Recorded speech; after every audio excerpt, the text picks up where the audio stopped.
નમસ્કાર સાથી મિત્રો, એક્ઝામ સાથી ચેનલમાં આપ સૌનું હાર્દિક સ્વાગત છે। ટેટ 1માં પૂછાય એવા અને ટૂંક સમયમાં તમારે રિવિઝન થાય એવા સાથે ટેટ 1 અને ટેટ 2 જે ભાષા છે એમાં પણ ઉપયોગી થાય અને પોલીસ કોન્સ્ટેબલની પરીક્ષાની તમે તૈયારી કરી રહ્યા હો તો એમાં પણ ઉપયોગી થાય એવા GCRT આધારિત પ્રોપર આપણે પ્રશ્નો ચર્ચા કરવા જઈ રહ્યા છે। તો એકવાર વિડીયો જોઈ લેજો તો પ્રશ્નો બેસ્ટ છે, બરાબર। તો નીચેનામાંથી કયો મૂળાક્ષર વ્યંજન નથી? તો જે વ્યંજન ના એવો મૂળાક્ષર જે છે એ રૂ છે, બરાબર। તો વ્યંજન નથી તો રૂ શું છે? તો સ્વર છે। તો જે સાચો જવાબ છે બી આવશે। નીચે આપેલા મૂળાક્ષરો પૈકી કયો મૂળાક્ષર મહાપ્રાણ છે? તો જેનું ઉચ્ચારણ કરવા માટે આપણે વધારે લંબાણપૂર્વક એને ખેંચવો પડે છે, તો ખ। તો જે ખ છે મહાપ્રાણ છે। ત્રીજા નંબરનો પ્રશ્ન છે ઓષ્ટે વ્યંજન ઓળખો। તો જે ઓષ્ટ એટલે હોઠથી બોલાતો એ વ્યંજન આપણે ઓળખવાનો છે। તો જે ભ છે એનો ઉચ્ચાર તમે જ્યારે પણ કરતા હો છો ત્યારે તમારા હોઠ છે એ ભેગા કરવા પડે છે, તો ભ ઓષ્ટે વ્યંજન આવશે। અનુનાસિક ધ્વનિ ઓળખો। તો અનુનાસિક જે ધ્વનિ છે એ મ છે, બરાબર। જે 5 પ્રકારના અનુસ્વાર છે, અંગ છે, અંચ છે, અણ, ન અને મ, આ 5 અનુનાસિક ધ્વનિ તરીકે ઓળખાય છે। તો મ જવાબ સાચો છે। તો 5 તમારે યાદ રાખવાના છે। જે પછી 5મા નંબરનું અલગ પડતું ધ્વનિ જોડકું શોધો। તો ધ્વનિનું જોડકું જે અલગ પડે છે તમારે શોધવાનું છે। તો જ, ટ, જ અને ઠ આ જે છે એ અલગ પડે છે। બાકીના જે જોડકા છે એ એટલે કે આ ઓષ્ટ્ય દંત્ય અને જે મૂર્ધન્ય છે એ રીતે પૂછ્યું છે। તો આમાં જે જોડકું અલગ પડે છે એ વાળું છે, બાકીના જોડકા જે છે એ ક્રમશઃ સાચા છે। જે એ નંબરનું જોડકું છે એમાં મૂળાક્ષરોનો જે ક્રમ છે એ ખોટો છે, તો એ અલગ પડે છે। સાચો ક્રમ ઓળખવાનો છે 6થા નંબરમાં। તો સૌ પ્રથમ કંઠ્ય, પછી જે તાળવાથી બોલાય છે એટલે તાલવ્ય, પછી તાળવાથી આગળ મૂર્ધન્ય જ્યાં તમારી જીભ છે એ તાળવાને અડે છે, પછી દંત્ય અને છેલ્લે ઓષ્ટ્ય છે। તો કુલ 5 પ્રકાર છે મૂળાક્ષરોના: કંઠ્ય, તાલવ્ય, મૂર્ધન્ય, દંત્ય અને ઓષ્ટ્ય। ખાસ યાદ રાખજો, આમાં એકાદ બે પ્રશ્નો નીકળે જ છે દર વર્ષે, તો આ વખતે પણ પૂછાશે। 7મા નંબરનો હું અઘોષ અને અલ્પપ્રાણ ધ્વનિ છું। તો એવી ધ્વનિ તમારે ઓળખવાની છે। તો અલ્પપ્રાણ જે મહાપ્રાણ નથી એવી ટ છે, બરાબર। તો આનું ઉચ્ચારણ કરતી વખતે તમારે વધારાનો જે પ્રાણ છે એ લાંબો નથી ખેંચવો પડતો, તો જે અલ્પપ્રાણ ધ્વનિમાં ટ આવશે। તો અલ્પપ્રાણ હોય ને અઘોષ પણ હોય એવા તમારે ઓળખવાનો છે, તો ટ છે। અલગ પડતું ધ્વનિ તમારે ઓળખવાનો છે। તો જે ન છે એ અનુનાસિક ધ્વનિ છે ને બાકી જે ત, થ, દ, ધ વર્ગ છે મૂર્ધન્યનો એમાં આવે છે, એટલે ન અલગ પડે છે। મને ઉચ્ચારવા અથવા બોલવા માટે હવાનું મોજું નાક વાટે અથવા નાક દ્વારા પસાર થાય છે, એટલે કે નાકમાંથી બોલાય એવા, એટલે કે બોલાય છે ગળામાંથી, પરંતુ એનું જે હવાનું મોજું છે એ નાકમાંથી નીકળે છે, એટલે કે નાક સાથે સંકળાયેલા છે। તો એ અનુનાસિક ધ્વનિઓ કેવા છે? તો એ 5 છે, બરાબર। અંચ, અંગ છે, અણ, ન અને મ, તો અનુનાસિક ધ્વનિ તરીકે ઓળખાય છે। જે સ્વર જેમાં સ્વરો ભળેલા અ, આ, ઈ, તો એ સ્વર તરીકે ઓળખાય છે। કંઠ્ય ધ્વનિ તો જે કંઠમાંથી નીકળે છે, ક, ખ, ગ, ઘ એ બધા કંઠ્ય ગણાય છે। પછી ચ, છ, જ ધ્વનિનું જૂથ કયા પ્રકારનું છે? તો તમારે ઓળખવાનું છે। તો તાલવ્ય જૂથ છે। તો આના માટે તમારે ક, ચ, ટ, ત અને પ આટલા અક્ષર તમે જોડકું લાઈનસર યાદ રાખશો એટલે તમને રહી જશે। તો ક વાળા બધા કંઠ્ય છે, ચ વાળા બધા તાલવ્ય છે, ટ વાળા મૂર્ધન્ય છે, જે ત વાળા છે એ ઓષ્ટ્ય છે અને છેલ્લે જે પ વાળા છે દંત્ય છે। તો આ રીતે તમારે યાદ રાખવાનું છે। ત્યારબાદ 11 નંબરનો પ્રશ્ન છે ખોટી જોડ તમારે શોધવાની છે। તો જે 11 નંબર છે એમાં બ, ભ, જ, જ એ ખોટી જોડ છે. બાકી જે 5 આપણે વર્ગીકરણ કર્યું છે એમાં આવે છે, પણ આ જે બ ભ જ છે એમાં નથી આવતા, એટલે કે અલગથી છે. અને બીજી રીતે ખોટી આ જે અક્ષરો છે મૂળ અક્ષરો ક્રમ પ્રમાણે ગોઠવેલા છે, જ્યારે ડી નંબરનું જોડકું છે એ ક્રમ પ્રમાણે નથી ગોઠવેલા. પછી નીચેની ધ્વનિમાંથી અલ્પપ્રાણ ધ્વનિ છે, તો અલ્પપ્રાણ તમારે શોધવાની છે. તો ટ અને ડ જે છે બંને અલ્પપ્રાણ છે, તો સી જવાબ સાચો છે. તો અલગ અલગ જે ધ્વનિઓ છે એને જોડી છે, તો ચ, આ, ન, દ અને ઓ, તો ચાંદો થશે. બરાબર, જેવું બોલાય છે તેવું લખાય પણ છે, તો ચાંદો સાચું છે. આ ચ છે એને થોડું લખવામાં ભૂલ થઈ છે, ચ હલંત આવવો જોઈએ, એટલે કે ખોડો આવવો જોઈએ, તો ચાંદો છે. પછી અઘોષ ધ્વનિને અલગ તારવવાની છે, તો 14 નંબરમાં જે પ અને ફ છે એ અઘોષ ધ્વનિ તરીકે છે, અને બાકીના જે બધા છે એ ઘોષ તરીકે ઓળખાય છે, તો પ અને ફ આવશે. હું કોઈ પણ પ્રકારના અવરોધ વિના બોલાતો ધ્વનિ છું, કાં તો બોલાતી ધ્વનિ છું, તો જે આ છે એમાં તમારે કોઈ પણ અવરોધની જરૂર પડતી નથી, કારણ કે જે સ્વર છે એનું ઉચ્ચારણ આ રીતે સ્વતંત્ર રીતે થઈ શકે છે, તો આ આવે છે. નીચેનામાંથી કયું ધ્વનિ જૂથ મૂર્ધન્ય છે, તો તમારે ક, ચ, ટ, ત, પ યાદ રાખવાનું છે. તો જે મૂર્ધન્ય છે એ ક, ચ અને ત, તો ત, થ, દ, ધ જે છે એ મૂર્ધન્યમાં આવશે. તો આ જે છે એ ત, થ, દ, ધ છે એ ઓષ્ઠ્ય છે. બરાબર, તો ટ, ઠ, ડ, ઢ જે છે એ જવાબ આવશે, એટલે કે એ જવાબ સાચો છે. તો બી નહીં, પરંતુ એ જવાબ સાચો છે. તો નીચેનામાંથી કયું ધ્વનિ જૂથ મૂર્ધન્ય છે, તો કે ટ, ઠ, ડ, ઢ વાળું જે ધ્વનિ જૂથ છે એ મૂર્ધન્ય તરીકે ઓળખાય છે. તો મૂર્ધન્યનો જે કંઠે છે, ગળામાંથી જે નીકળે કંઠે તરીકે ઓળખાય છે. જે તાળવામાંથી હોય ગળાથી થોડો આગળનો ભાગ, તો એ તાલવ્ય તરીકે ઓળખાય છે. જ્યારે ટ, ઠ, ડ, ઢ જે છે એમાં તમારી જે જીભ છે એ તાળવાથી થોડા આગળના ભાગે અડે છે, એટલે કે ટ, ઠ, ડ, ઢ તરીકે ઓળખાય છે, મૂર્ધન્ય તરીકે ઓળખાય છે. પછી ત, થ, દ, ધ જે છે એ દંત્ય તરીકે ઓળખાય છે. પછી પ, ફ, બ, ભ એ બધા ઓષ્ઠ્ય તરીકે ઓળખાય છે. તો આ રીતે છે. નીચે આપેલા ધ્વનિમાંથી અનુનાસિક ધ્વનિ કેટલા છે, તો અનુનાસિક ધ્વનિઓ જે હોય તમારે ઓળખવાના છે. તો આમાં જે અનુનાસિક ધ્વનિઓ છે, એક મ, એક અણ છે, અને એક જે અંગ છે એ છે, તો કુલ 3 થશે. બરાબર, તો જે સાચો જવાબ છે સી આવશે, 3.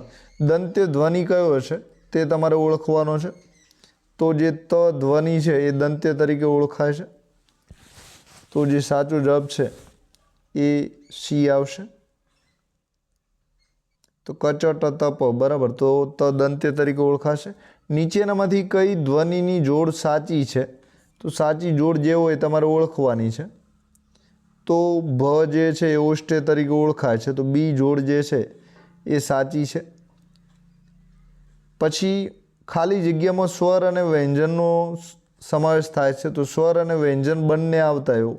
તો જે વર્ણ છે, એટલે કે જે અક્ષર છે, મૂળાક્ષર છે, અક્ષર, મૂળાક્ષર કે વર્ણ, એમાં સ્વર અને વ્યંજન બંને આવે છે. દાખલા તરીકે ક, ખ, ગ, ઘ, તો એ જવાબ સાચો છે. 21 નંબરનો પ્રશ્ન છે, નાદતંત્રી સહજ વધારે કંપન કરે ત્યારે એ કયા નામે ઓળખાય છે, તો ઘોષ વ્યંજન તરીકે ઓળખાય છે. તો જેમાં પડઘો પડતો, નાદતંત્રી સહેજ વધારે કંપન કરે એટલે કે લંબાણપૂર્વક ખેંચાય છે, એ બધા ઘોષ વ્યંજન તરીકે ઓળખાય છે. દાખલા તરીકે ખ છે, ઘ છે. અનુનાસિક ધ્વનિનો ઉપયોગ થતો હોય તેવો શબ્દ ખાલી જગ્યા છે, તો અનુનાસિક ધ્વનિ જે છે એ વપરાતી હોય, તો રામ, તો એમાં મ જે છે એમાં અનુનાસિક શબ્દ છે, એટલે કે એ જવાબ સાચો છે. 23 નંબરમાં આકાશમાંથી દેવ ઉતર્યા વાક્યમાં કયો શબ્દ સ્વરથી શરૂ થતો નથી, તો સ્વરથી ના થાય એવો શબ્દ તમારે ઓળખવાનો છે. તો દેવ શબ્દ છે એ વ્યંજનથી ચાલુ થાય છે, તો બી જવાબ સાચો છે. આકાશમાં આ સ્વર છે અને ઉતર્યામાં ઉ સ્વર છે. પછી અંગ અને ગ બંને કયા પ્રકારનો ધ્વનિ છે, તો બંને ધ્વનિઓને તમારે ઓળખવાના છે. તો અંગ અને અંચ છે, બરાબર. તો અંગ અને અંચ જે ધ્વનિઓ છે અનુનાસિક ધ્વનિ તરીકે ઓળખાય છે. તો જે સાચો જવાબ છે બી આવશે. તો બી સાચું છે. ઝૂમો હતો જોડણીની દ્રષ્ટિએ સાચો શબ્દ આપો. તો ઝૂમો ખાલી જગ્યા હતો. તો તમારે સાચી જોડણી ઓળખવાની છે. તો ઝૂમો કેવો હતો? તો જે સાચી જોડણી છે એ લક્ષાધિપતિ એટલે કે જે નિધિ છે, ખજાનો છે, માયા છે, રૂપિયા છે, તો લક્ષાધિપતિ તરીકે ઓળખાય છે. એટલે કે સી જવાબ સાચો છે. 26 નીચેના શબ્દોમાંથી ખોટી જોડણીવાળો શબ્દ શોધો. તો જે 26 છે એમાં એ જવાબ આવશે. તો કવિ છે, કવિની જોડણી ખોટી છે. કેમ ખોટી છે? રસોઈ આવશે, એમાં દીર્ઘઈ લખેલી છે. બાકી નસીબ, ઉર્મી ને ઋષિ ત્રણે સાચી છે. સાચી જોડણી ખાસ જોઈ લેજો, કારણ કે તમારે સાચી કામ આવશે. પરકમમાં શબ્દોનો સાચો શબ્દ આપો. તો 27 નંબરમાં સી જવાબ સાચો છે. પરકમાનો પરિક્રમા કહેવાય છે. તો સી સાચો છે. જ્ઞાન સાધનાની પરીક્ષા ખાલી જગ્યા માટે છે. તો શિષ્યવૃત્તિ માટે છે. તો જે શિષ્યવૃત્તિની સાચી જોડણી છે તમારે ઓળખવાની છે. તો શિષ્ય એટલે બાળક અને વૃત્તિ એટલે સહાય, મદદ કરવામાં આવે છે તે. તો બી જવાબ સાચો છે. નીચેનામાંથી કયો શબ્દ જોડણી દ્રષ્ટિએ ખોટો છે? તો 29 નંબરમાં જે જોડણી રીતે ખોટો એવો તમારે ઓળખવાનો છે. તો બધા જ સાચા શબ્દો છે, આમાં ખોટો એકે નથી. તો થોડી પ્રશ્નમાં ભૂલ થઈ છે. તો આપત્તિ, ચિત્ત, આશીષ, નિરંજન ચારે સાચા છે. તને ઓળખું છું માં એક ઉર્મી ગીત છે. રેખાંકિત શબ્દની સાચી જોડણી તમારે ઓળખવાની છે. તો આ જે ઉર્મી ગીત છે અહીં રેખાંકિત કરવામાં થોડી ભૂલ થઈ છે. તો આ શબ્દ છે, તો એની સાચી જોડણી તમારે ઓળખવાની છે. તો ઉર્મી ગીત સાચી જોડણી બી છે, બરાબર. તો બી જવાબ આવશે. ગાંધીનગર કઈ સિટી તરીકે ઓળખાય છે? તો ગ્રીન સિટી તરીકે ઓળખાય છે. તો ગ્રીન સિટી આ રીતે સાચું લખાય છે. ઝુમા પાસે ખાલી જગ્યાના વાસણો હતા. તો સોના રૂપા. આ તમારે નહીં પૂછે. શબ્દ સમૂહ માટે એક શબ્દ છે. પ્રજા પ્રેમી રાજા એટલે કેવા રાજા તરીકે ઓળખાય છે? તો પ્રજા વત્સલ રાજા તરીકે ઓળખાય છે. એ જવાબ સાચો છે. જોડણીની રીતે સાચો શબ્દ તમારે શોધવાનો છે. તો જે સરિતા છે, સરિતા એટલે નદી, તો ડી જવાબ સાચો છે. બાકીના બધા જ ખોટા છે. કવિ નટવરલાલ કુબીરદાસ પંડ્યા ખાલી જગ્યાના ઉપનામથી જાણીતા છે. તો સ્નેહરશ્મિના નામથી જાણીતા છે. તો એ જવાબ સાચો છે. તો આ પણ જોડણી માટેનો પ્રશ્ન છે. અલગ પડતો શબ્દ તમારે કયો છે ઓળખવાનો છે. તો જે ભાતૃભાવ છે એ જોડણી ખોટી છે, એટલે કે અલગ પડતો છે. તો સાચી જોડણી જોઈ લેજો. અગમ્ય, સંકલ્પ ને રેઢિયાળ. તો જે આળસુપણું દાખવે છે રેઢિયાળ ગણાય છે. સંકલ્પ જે તમે નિર્ણય કરો છો સંકલ્પ ગણાય છે. અગમ્ય એટલે જેની આપણને ગતાગમ કશી ખબર ન પડે, રહસ્યમય જે હોય છે, અગમ્ય તરીકે ઓળખાય છે. 7 દિવસનું અઠવાડિયું હોય તો લીટી દોરેલ શબ્દની સાચી જોડણી એટલે કે અઠવાડિયાની જોડણી તમારે સાચી બતાવવાની છે. તો 37 નંબરમાં જે સી બી જવાબ છે એ સાચું છે. એટલે કે જે લખેલી છે એ સાચી જ છે. થોડું લખવામાં ભૂલ થયું છે. ઠ અને વ જે છે જોડાયેલા આવશે. વિનંતી કરવી એટલે શું કહેવાય છે? તો વિનંતી માટે સાચી જોડણી આજીજી. તો સમાનાર્થી અને જોડણી બેની રીતે શોધવાના છે. તો સી જવાબ સાચો છે. 39માં મહેનત માટે માન્ય સમાનાર્થી શબ્દ તમારે આપવાનો છે. તો જે ઉદ્યમ શબ્દ છે એ સાચો છે. તો ઉદ્યમ ઉ, દ અને ય અને મ, આમાં કુલ 4 શબ્દો જોડાયેલા છે. તો દ, ય અને મ, તો ઉદ્યમ સાચો છે. તો જે એ જવાબ છે એ સાચો છે. સાથી અને ખાલી જગ્યા પણ કહેવાય છે. તો જે સાથીઓ છે એનું બીજું નામ સ્વસ્તિક છે. તો આ જોડણી જે સ્વસ્તિકની છે એ સાચી છે. તો બી જવાબ સાચો છે. નીચેનામાંથી સાચી જોડ તમારે ઓળખવાની છે. તો 41 નંબરમાં એ સાચો છે. શુભ અને અશુભ. તો સાચી જોડો બધી છે, પણ જોડણીની રીતે પણ સાચી આપણે શોધવાની છે. તો શુભ અને અશુભ સાચી છે. સાક્ષરનો વિરુદ્ધાર્થી નિરક્ષર થાય છે. તિથિનો અતિથિ ના થાય, ભૂલથી લખાયેલું છે. જન્મનું વિરોધી જે છે મૃત્યુ થાય છે, પણ જોડણીઓ ખોટી છે. ખોટી જોડણીવાળો શબ્દ તમારે ઓળખવાનો છે. તો જે શ્રીમંત છે એની જોડણી ખોટી છે, કારણ કે આમાં શ્રીમંત દીર્ઘઉ આવશે. બાકીની જોડણીઓ આત્મા, ફિલસૂફી, અગમ્ય સાચી છે. હાથમાં રંગ લાગી ગયો છે, હું હાથ ખાલી જગ્યા રીતે ધોઈશ, તો આ જે ક્રિયા વિશેષણ બતાવે છે, તો ક્રિયા વિશેષણવાળો જે શબ્દ છે એ તમારે ઓળખવાનો છે. તો ઘસી ઘસીને હાથ ધોઈશ, તો ઘસી ઘસીને જે શબ્દો છે ક્રિયા વિશેષણ છે, એટલે કે વિશેષણમાં ક્રિયા બતાવે છે. નગરની ખાલી જગ્યા મોટો કલાત્મક પ્રવેશ દ્વાર હતો, તો નગરની બહાર, તો નગરની બહાર જે છે એ એક મોટો કલાત્મક પ્રવેશ દ્વાર હતો. તો નગરની ફરતે ચારે બાજુ પ્રવેશ દ્વાર ના હોય, પણ નગરની બહાર હોય. બરાબર. રેખાંકિત કરેલ શબ્દની જગ્યાએ સાચો શબ્દ તમારે મૂકવાનો છે. તો પૂજ્ય પિતા સવિનય નમસ્કાર, તો જે સાચો શબ્દ પૂજ્ય પિતાજી તરીકે આવે છે, તો પૂજ્ય સાથે માનવાચક જી પણ લગાવવું પડે છે, તો પૂજ્ય પિતાજી. હજુ આમાં ઉદ્ગાર ચિહ્ન મૂકી શકો છો, મૂકવા માંગતા હો તો. જગમાં એવા જન્મિયા અગરબત્તીને સંત, તો રેખાંકિત કરેલ શબ્દની જગ્યાએ આવતો માન્ય ભાષાનો તમારે જે શબ્દ છે શોધવાનો છે. તો જન્મ્યા, તો જે સી છે જન્મ્યા ને પણ જન્મ્યા સાચો છે, તો જે સાચો જવાબ છે સી આવશે. તો અહીં રેખાંકિત કરેલો શબ્દ કયો છે? તો જન્મ્યા. મોહને રોટલા ખાલી જગ્યા, તો ખાધી, ખાધું, ખાધો ને ખાધા, તો વાક્ય રચનાની રીતે તમારે સાચું વાક્ય બનાવવાનું છે. તો રોટલા ખાધા અને રોટલી હોત તો ખાધી આવત, તો ખાધા આવશે. પછી ઢેફલા છે, તો ખાધા શું આવે? ખાધા. ખોરાક છે, તો ખોરાક કેવું? ખાધું. બરાબર. ખોરાક ખાધો, ખોરાક ખાધો આવશે. સોના જેવી સ્વર બેડામાં ખાલી જગ્યા રહી છે, તો ઝબકી, તો સોના જેવી જે સવાર છે સ્વર છે એ બેડામાં ઝબકી રહી છે, તો બી સાચું છે. ગાંધીજીએ ટુકડો, તો 49માં ફાડ્યો. બરાબર. ટુકડાને શું કરી શકાય છે? ફાડ્યો, તો સી જવાબ સાચો છે. આપેલ વાક્યમાં યોગ્ય શબ્દો તમારે પસંદ કરવાનો છે 50 નંબરમાં. તો જે સરદાર ખાલી જગ્યા બોલતા હતા, પ્રહાર કરતા તે ડરતા નહીં, તો કેવું બોલતા હતા? તો કે સ્પષ્ટ બોલતા હતા. બરાબર. ડી જવાબ સાચો છે. મોટર નથી એટલે હવે ચાલવાની કસરત મળે છે, તો 51 નંબરમાં મોટર નથી એટલે હવે ચાલવાની કસરત મળે છે, તે ઉલટું સારું રહે છે, તો જે સર્વનામ છે તે વપરાશે.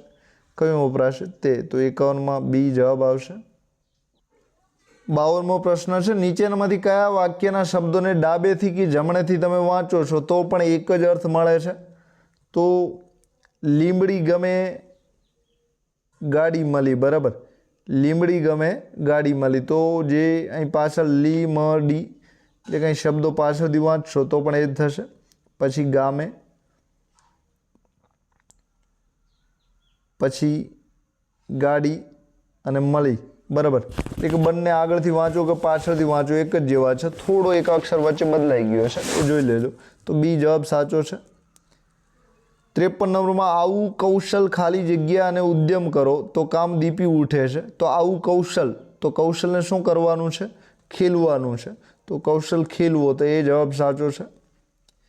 કર્તા પોતાની ક્રિયા વડે જે ફળ પ્રાપ્ત કરવા ઈચ્છે તે શું કહેવાય છે? તો કર્મ કહેવાય છે. તો ખાસ યાદ રાખજો, કર્તા પોતાની ક્રિયા વડે જે ફળ પ્રાપ્ત કરવા ઈચ્છે, તો રમેશ પતંગ ચગાવવા ઈચ્છે છે, તો પતંગ કર્મ ગણાય છે, અને કર્તા કોણ ગણાય છે? રમેશ. તો કર્મ તરીકે ખાસ એની વ્યાખ્યા તમે યાદ રાખજો. જે નામના અર્થમાં વધારો કરે છે એ વિશેષણ તરીકે ઓળખાય છે.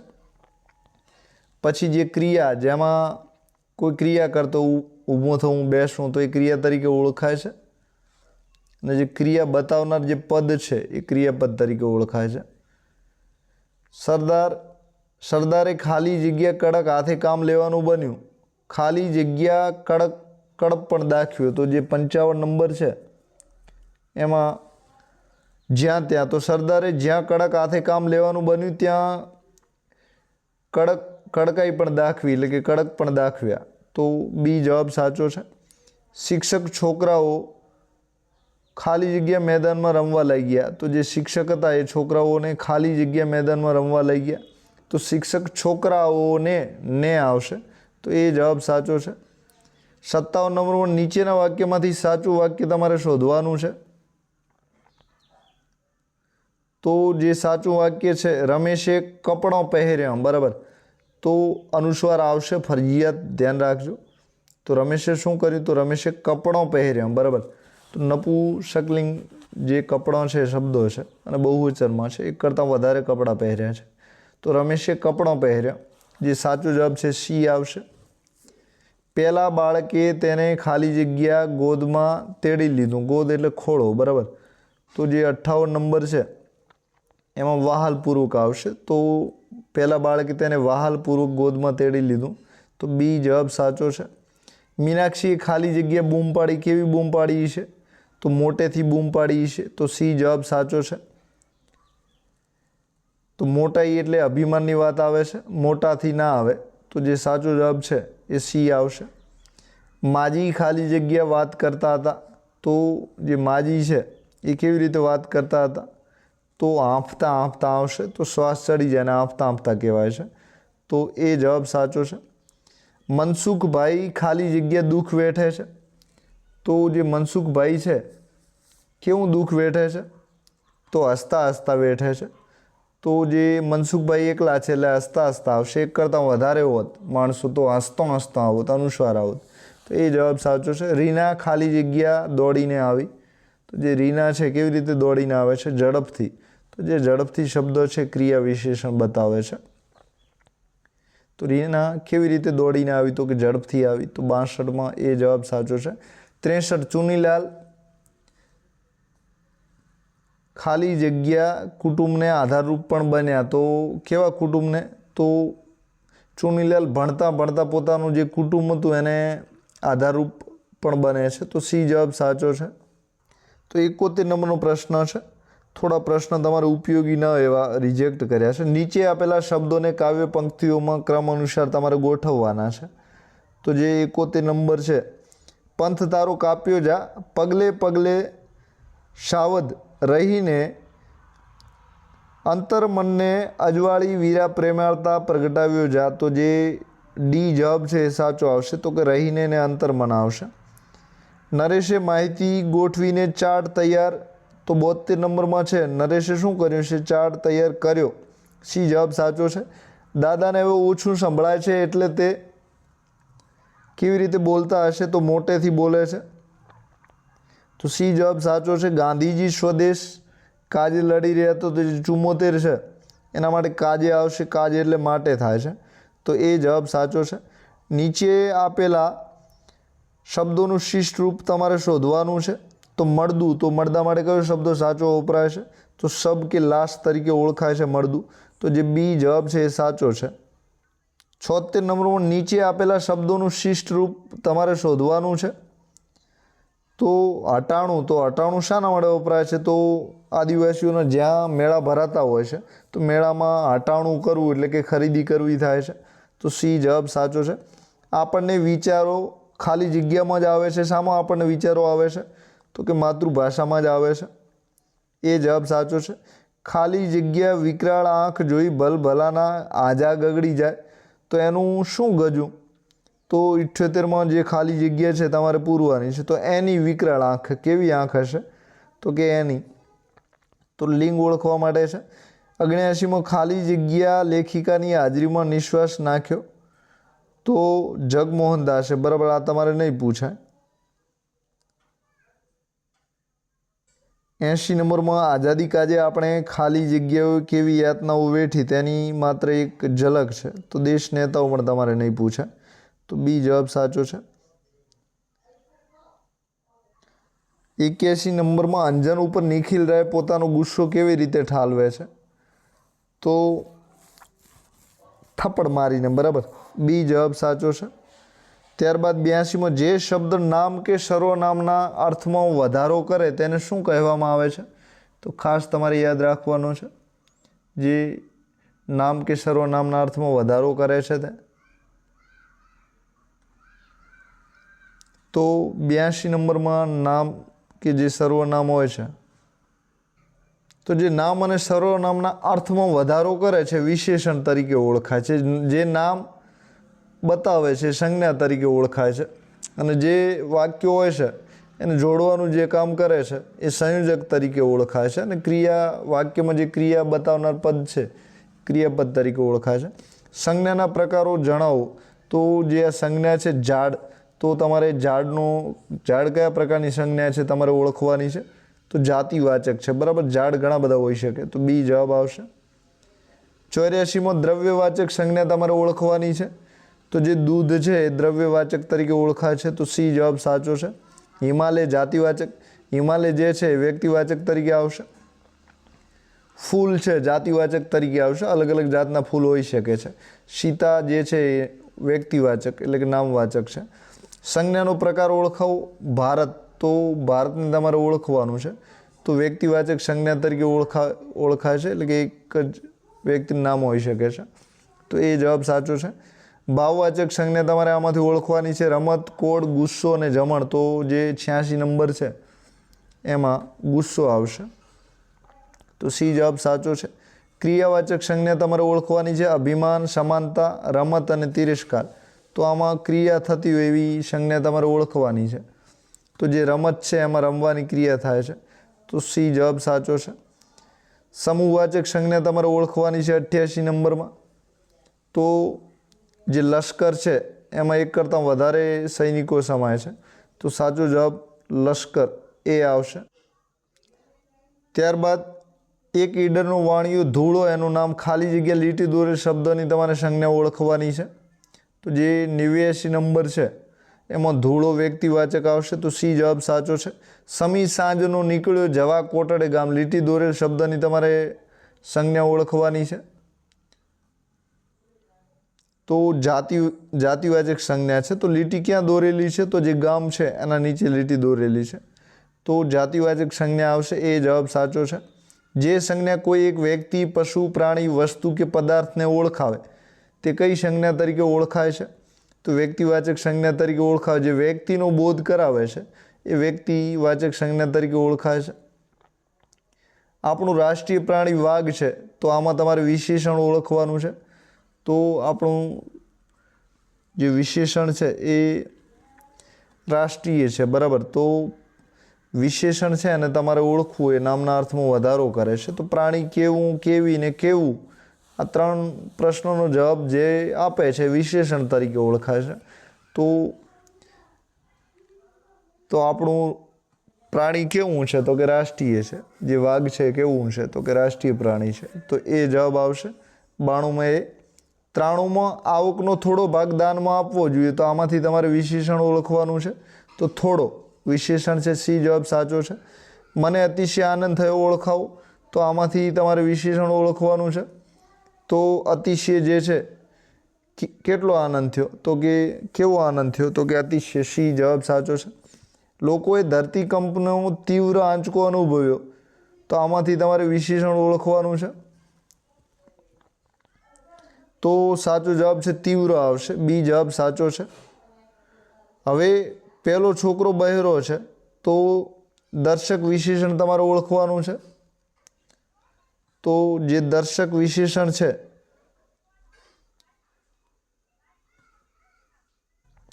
પહેલો છોકરો બહેરો છે, તો દર્શક વિશેષણ તમારે ઓળખવાનું છે, તો પહેલો આવશે, બી જવાબ સાચો છે. દર્શક છે એ કોઈ વ્યક્તિને માટે જે વપરાય છે, એ દાખલા તરીકે સર્વનામો જે બધા છે એ દર્શક તરીકે આવે છે. તો પહેલો તો છોકરા માટે વાપર્યું છે. મામાએ મને પહેલી સાયકલ લાવી આપી, તો જે પહેલી શબ્દો છે એ કયા નામે ઓળખાય છે, તો એ દર્શક વિશેષણ તરીકે ઓળખાય છે, તો સી જવાબ સાચો છે. તું કેવી ચા પીવે છે, પ્રશ્નવાચક વિશેષણ તમારે ઓળખવાનું છે. તો તું જે છે એ પ્રશ્ન પૂછવા માટે વપરાયું છે, તો તું નહીં પણ કેવી હોવી જોઈએ. તો જે 98 છે એમાં બી જવાબ સાચો છે, બી, બરાબર. શું આવશે, બી. 99 તમે કેટલા ભાઈ છો, તો પ્રશ્નવાચક વિશેષણ તમારે ઓળખવાનું છે. તો કેટલા, કેમ, ક્યાં એ બધા પ્રશ્નવાચક તરીકે ઓળખાય છે. તારે શું કામ કરવાનું બાકી છે, પ્રશ્નવાચક વિશેષણ તમારે ઓળખવાનું છે. તો જે 100 નંબર છે એમાં શું આવશે, એ પ્રશ્નવાચક છે. તેણે શી વાત કરી, તો જે સી છે એ પ્રશ્નવાચક વિશેષણ છે, તો 101માં પણ સી આવશે. 102 નર્મદા મૈયા ગુજરાતે પધારતા કેવા જાજલ્યમાન બન્યા છે, તો આમાંથી તમારે વિશેષણ ઓળખવાનું છે. તો કેવા જે છે એ વિશેષણ છે, તો કેવા દર્શક વિશેષણ છે, તો બી જવાબ સાચો છે. કોઈ વ્યક્તિ કે પદાર્થને દર્શાવવાની કામગીરી કરે તેને ખાલી જગ્યા સર્વનામ કહે છે. તો વ્યક્તિ કે પદાર્થને દર્શાવે છે દર્શક સર્વનામ ઓળખાય છે, તો બી જવાબ તરીકે આવશે. જે પોતાનો બોધ કરે છે સ્વવાચક અનિશ્ચિત, જે ગણતરી ચોક્કસ ન કરી શકાય એ અનિશ્ચિતમાં આવશે. ને જે પ્રશ્નાર્થ, કેવી, કેવો, આ બધા જે છે પ્રશ્નવાચક સર્વનામ તરીકે ઓળખાય છે. તો અહીં હું વિશેષણ બોલ્યો છું, વિશેષણ નહીં પરંતુ સર્વનામ, બરાબર. તો બીમાં બી જવાબ આવશે. જે દવા કરે તે દાક્તર કહેવાય. આપેલ ઉદાહરણમાં સર્વનામનો પ્રકાર તમારે ઓળખવાનો છે. તો જે દવા કરે તે દાક્તર તરીકે ઓળખાય છે, એટલે કે દવા કરે છે એટલે દાક્તર ઓળખાય છે, તો સાપેક્ષ સર્વનામ છે. એટલે કે દવા કરે છે એના લીધે દાક્તર છે, તો સાપેક્ષ આવશે. એટલે કે આ વસ્તુ છે એના લીધે આ છે, તો સી જવાબ સાચો છે. પ્રવાસમાં કોણ આવે છે લીટી દોરેલ શબ્દમાં સર્વનામનો પ્રકાર તમારે ઓળખવાનો છે. તો પ્રશ્નવાચક છે કોણ, તો શાના માટે વપરાયો છે, તો કે પ્રશ્નવાચક સર્વનામ છે. નામના બદલે વપરાતા પદોને આપણે શું કહીએ છીએ, તો નામના બદલે જે વપરાય છે સર્વનામ તરીકે ઓળખાય છે. તો રમેશ, તો તે રમેશ, બરાબર. તો નામના બદલે જે વપરાય સર્વનામ તરીકે, એ જવાબ સાચું છે. અમે બધાએ અહીં ભેગા મળી ધમાચકડી કરી, તો સર્વનામ તમારે ઓળખવાનું છે. તો અમે જે છે એ સર્વનામ તરીકે ઓળખાય છે. તેઓ વાવાઝોડા વિશે વાત કરી રહ્યા હતા, તો આમાં પણ તમારે સર્વનામ ઓળખવાનું છે. તો તેઓ જે છે એ સર્વનામ છે. તો નામની જગ્યાએ જે શબ્દ આપણે વાપરીએ છીએ નામના બદલે, તો એ સર્વનામ તરીકે. તેઓ એટલે કે વિદ્યાર્થીઓ વાવાઝોડા, તો વિદ્યાર્થીઓ માટે તેઓ શબ્દો વાપર્યા છે. આ બધા જ સર્વનામ તરીકે ઓળખાય છે. તો સર્વનામ, નામ અને સર્વ એટલે નામ માટે જે બધું વાપરીએ છીએ સર્વનામ તરીકે ઓળખાય છે. આ ખાસ તમે યાદ રાખવા માટે છે ટ્રીક. આપણે જઈશું મધ્યપ્રદેશમાં પણ છેક પૂર્વ તરફ, તો 109માં તમારે સર્વનામ ઓળખવાનું છે. તો જે સાચો જવાબ છે જઈશું આવશે.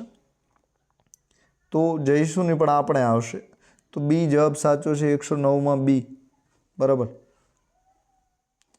હું હમણાં ચાંચ ઘડાવીને આવું છું, તો આમાં પણ તમારે સર્વનામ ઓળખવાનું છે. તો જે હું છે સ્વવાચક સર્વનામ છે, એટલે કે પોતાનો જ બોધ કરાવે છે, તો સી જવાબ સાચો છે. તેમણે પણ હજ કરી આવવાની તીવ્ર ઈચ્છા રહેતી, તો સર્વનામ આમાંથી તમારે ઓળખવાનું છે. તો તેમને, બરાબર, બી જવાબ સાચો છે. નાની રિસેસ હોય ત્યારે વિદ્યાર્થીઓ થોડી વાર રમે, મોટી રિસેસમાં વધારે, તો આમાંથી ક્રિયા વિશેષણ તમારે ઓળખવાનું છે. તો જે થોડી વાર છે જવાબ આપેલો જ છે, બરાબર. તમારે વધારે મહેનત નથી કરવાની. તો થોડી વાર, વધારે, ઝડપથી, ઘસઘસાટ, ઊંઘે છે, તો આ જે બધા જ શબ્દો છે ક્રિયા વિશેષણ બતાવે છે. પહેલું બાળક પણ ધીમે ધીમે ફૂલડા ચૂંટતું હતું, તો ક્રિયા વિશેષણ તમારે, તો પહેલું બાળક પણ ધીમે ધીમે, જે ધીમે ધીમે શબ્દ છે એ ક્રિયા વિશેષણ તરીકે ઓળખાય છે. તો આમાંથી તમારે ક્રિયા વિશેષણ ઓળખવાનું છે. તો જે ધીમું ધીમું છે જવાબ આવશે. તો ધીમું ધીમું શું કહેવાય છે, તો ક્રિયા વિશેષણ પણ કહેવાય છે. તો પ્રશ્ન બનાવવામાં થોડી ભૂલ છે, કાંઈ વાંધો નહીં. તો ધીમું ધીમું ક્રિયા વિશેષણ છે, એ જવાબ સાચો છે. પછી તેઓ હળવેકથી બોલ્યા, ક્રિયા વિશેષણ ઓળખાવો. તો આ ટેટમાં પૂછાય એવા પ્રશ્નો છે, બરાબર. તૈયારી કરી લેજો. સાથે તમારું અહીં રિવિઝન પણ થઈ રહ્યું છે, એટલે કે જે વ્યાકરણના બધા જ ટોપિક પૂછાય એવા છે એનું રિવિઝન પણ થાય છે. વિડીયોને લાઇક પણ કરતા રહેજો, લાઇકમાં કંજુસાઈ ના પોસાય જરા. તો 14માં બી આવશે હળવેકથી. તો પછી તેઓ હળવેકથી બોલ્યા, ક્રિયા વિશેષણ કયું છે, તો હળવેકથી, બરાબર.